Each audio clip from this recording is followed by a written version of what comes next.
Valentine's Day is in just a few weeks, and with all this romance brewing in the air, people are going to be looking towards romance reads. And what is the best type of romance books, you ask? And what is the best type of romance books, you ask? And what is the best type of romance books, you ask?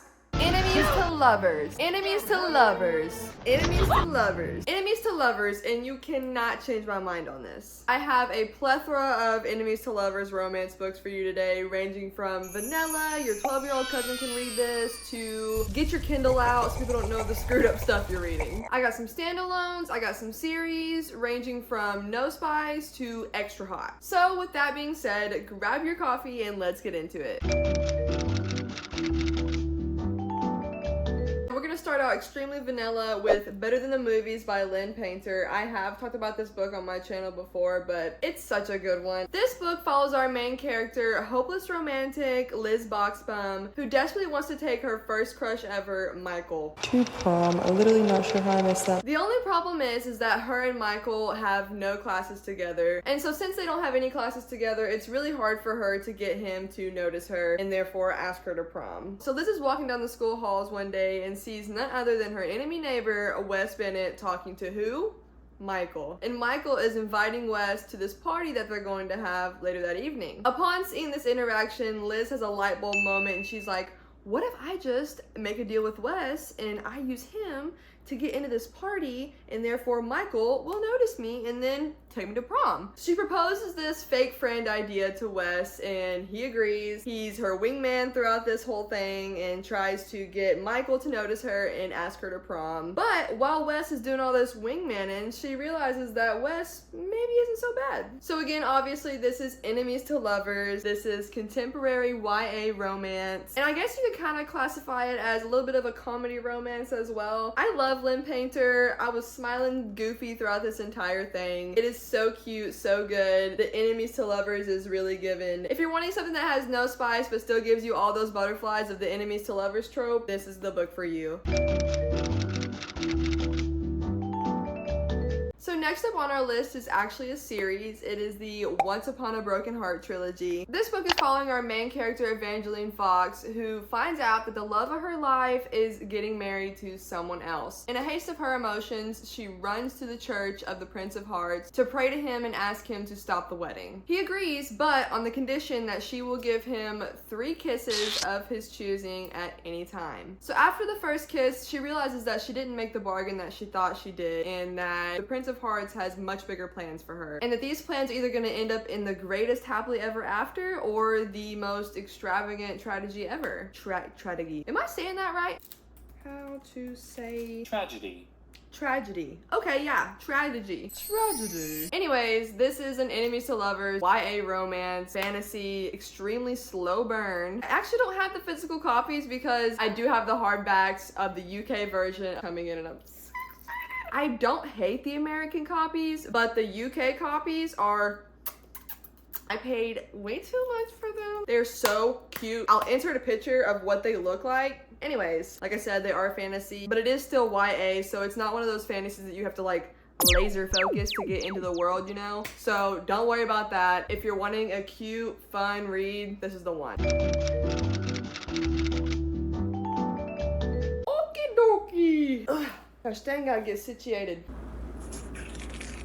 Oh my god, that's so good. Okay, I'm sure you know what this is. It is a Court of Thorn and Roses series. The series as a whole is really good. I'm absolutely in love with these books, but specifically the enemies to lovers that I think are the best are these 3 books. These 2 are important to the story, but for the sake of the video, we're talking about book 1, 2, and then I believe this is 6, book 6, 1, 2, 3, 4, book 5.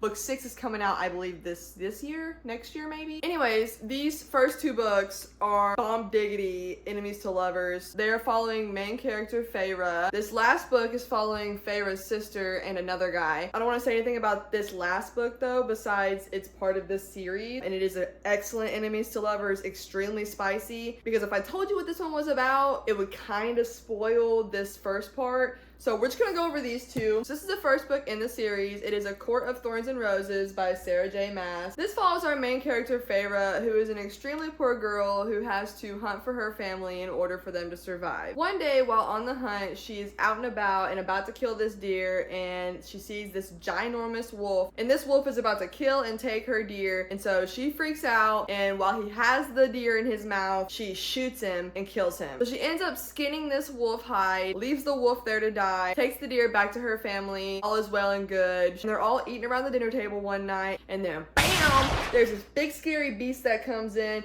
and he's like, "Who killed that wolf in the forest?" And they're all just kind of like, you know, stun gun, freaking out. They're like, this dude's obviously gonna eat us and kill us. And he's like, if somebody doesn't fess up, then I'm gonna kill you all. And so Feyre's like, no, I did it. He's like, okay, you're gonna come back to my homelands for the rest of your life, and you're gonna live there and pay out your debt for killing my friend. While she's there in the Fey realm, she ends up realizing, this Fey guy ain't so bad. The Fey realm ain't so bad. I'm kind of digging it. But there's still a problem. There's this evil force around the land that is basically just screwing everything up, and she has to figure out what that is, get rid of that problem, or they're all doomed. So obviously this is fantasy, forced proximity. This is enemies to lovers that transfigures over the course of time. That's all I'm gonna say on that. But this book literally will always have a special place in my heart. I've read this series probably close to 4 or 5 times now, but my favorite book out of this series, and in my opinion has the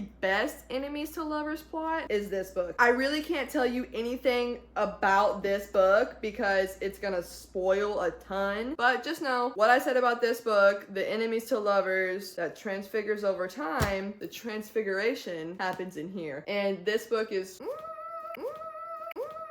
it's so good. It's so spicy. The enemies is enemying. The lovin' is lovin'. Oh, it's so good. It's so good. If you're gonna pick up a series and you're okay with fantasy, it's not well, it might be high fantasy, but in my opinion, I've read some high fantasy that you're just like, you gotta be so laser focused or you have no clue what's going on. This is not like that. It was pretty easy to understand the world building. I really enjoyed it, but the spice was spicing, the tension was tensioning, the storyline was storylining. It is so good.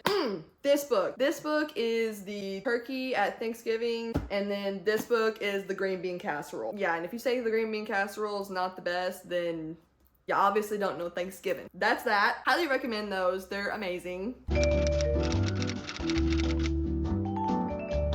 So the next series that we have is the Crescent City series by Sarah J. Maas as well. I do recommend, if you're going to read this series I'm about to tell you about, that you read the previous series that I mentioned. I can't really tell you why, but it's in the same universe, and yeah, I can't tell you why, but just if you're gonna read this series that I'm about to tell you right now, you need to read A Court of Thorns and Roses first. Just please do it. Please do it. It'll make this series that I'm about to tell you about right now so much better in the ending. You'll be like, because she's coming out with Crescent City 3, I believe, in a week, maybe 2 weeks. Anyways, I pre-ordered that so fast, and it is going to be here.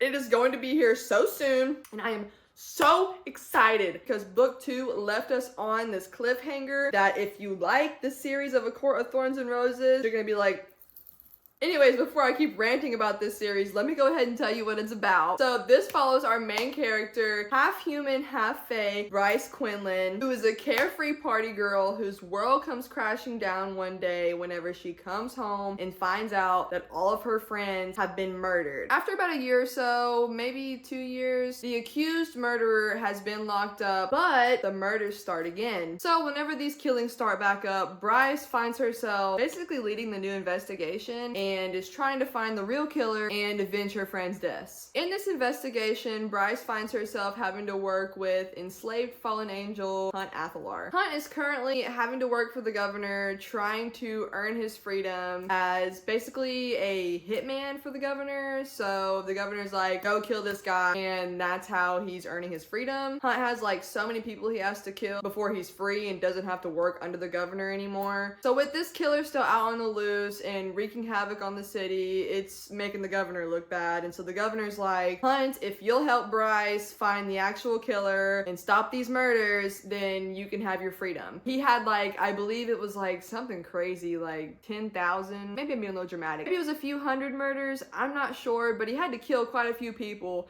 before he was free of his enslavement. So this was like the super deal of the century for him. He was like, well, duh, I'm gonna find this guy and it'll be peaches and cream. Hunt had never met Bryce before and Bryce had never met Hunt before. And they get to working on this case together. They're not liking each other, they're hating each other. But as they start working on this case together, they uncover a much darker issue at hand that if they don't figure it out, the whole city's basically screwed. So this is a forced proximity romance, enemies to lovers. Now, I'm gonna be completely honest with you. This book is like 800 pages long and about 400 of that is world building. It really was honestly kind of hard to get into the world. It was just very high fantasy, very big on the world building. So honestly, I would go ahead and I would buy the audiobook along with this book, or you could buy it on like immersion reading for Kindle. But I would do that just solely for the beginning of the book because like I said, there are 400 pages of basically this world building that are kind of tough to get through. But I promise you that once you get past that world building, about 400 pages in, which I know is half the book, but once you get past that, oh my lord, the story heats up. It is so good. Oh my gosh, I could not put it down. The first part was definitely rough, tough to get through because the world building is just but I wanted to read it so bad. I'd already bought the book. I was committed. So I bought the audiobook as well. And once I did that and I got past that world building point, it was much easier to fly through. Literally book 2, piece of cake, so good. I ate it up for breakfast. I definitely recommend this series, but like I said, first, I would definitely read A Court. I'm pointing over here. You can't see it, but I'm pointing at the series over here. I sat it down. But I would definitely recommend reading A Court of Thorns and Roses first because I can't tell you, but just trust me, okay? Read A Court of Thorns and Roses first, then Crescent City, which I know it's a lot of books, but if you're wanting that really good enemies to lovers, then read these. Sarah J. Maas is a GOAT. She's one of the best who did it. She has a cult following, including me in that following for a reason. Anytime somebody mentions that they read A Court of Thorns and Roses or Crescent City, I'm like, we're friends, like immediately. Go ahead and comment down there and let me know if you've read these series and you like them, then we can be friends. I can't fight. But I will right hook you through the screen if you don't like Sarah J. Maas. That's that. So the next book that we have is Punk 57. This is following our main characters, Misha and Ryan, who were assigned as pen pals as children by their teacher by mistake because the teacher thought that they were of the same sex because of their names. Either somebody is watching me outside or somebody's outside in the backyard because nobody else is here at my house and I keep hearing spooky ooky things going on. So if you see me looking around, that's why. You know what? Let me go close the blinds up front because somebody's gonna murder me. Okay, we're back. Where was I?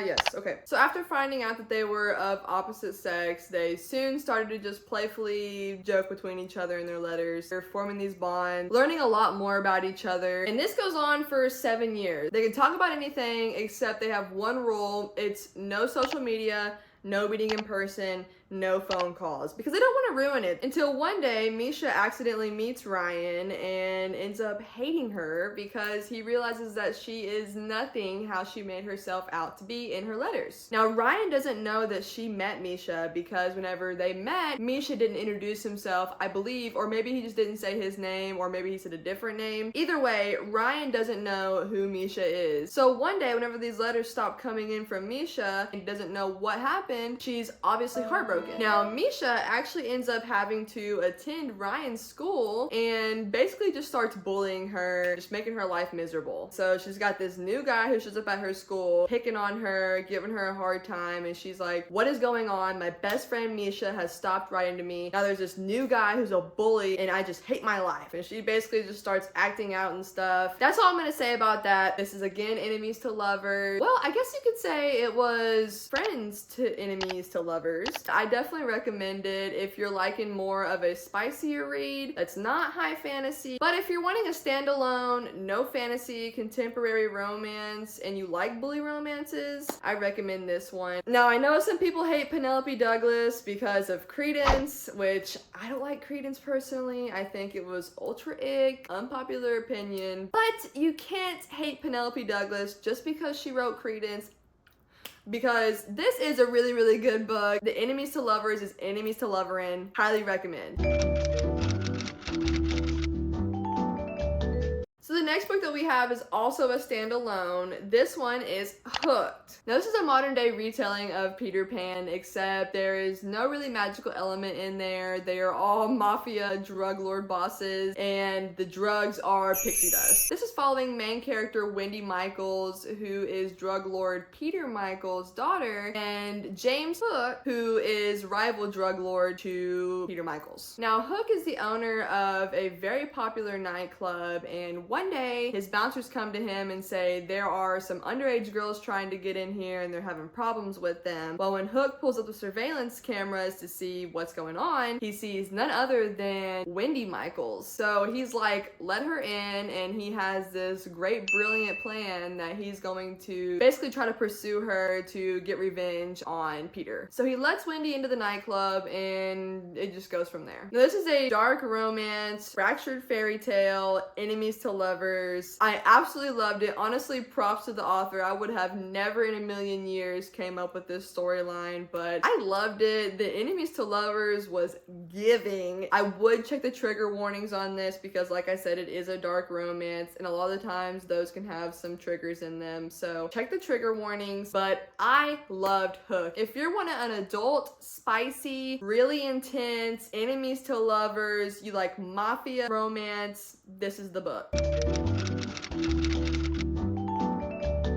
So the last enemies to lover recommendation that we have is Haunting Adeline. This is following our main character, author Madeline Riley, who has moved into her recently passed grandmother's estate. This estate is very spooky, which honestly just sets the overall tone for this story. She finds herself being stalked by Zaid Meadows, who is the leader of an underground operation called Z that aims in ending human trafficking. That's really all that I'm gonna say about that, but now I do have to warn you, this is the last book that I'm recommending because, like I said, we are going from extremely vanilla to delete your Kindle history, and this is one of those books. This book, you need to look up the trigger warnings. Please, please, please. I don't want to recommend you something that you're not going to be comfortable with, so I'm telling you right now, it is very dark, very graphic. Just make sure that it's something that's not going to trigger you, but this book is so good. Enemies to lovers, extremely graphic, several trigger warnings, spooky contemporary romance. And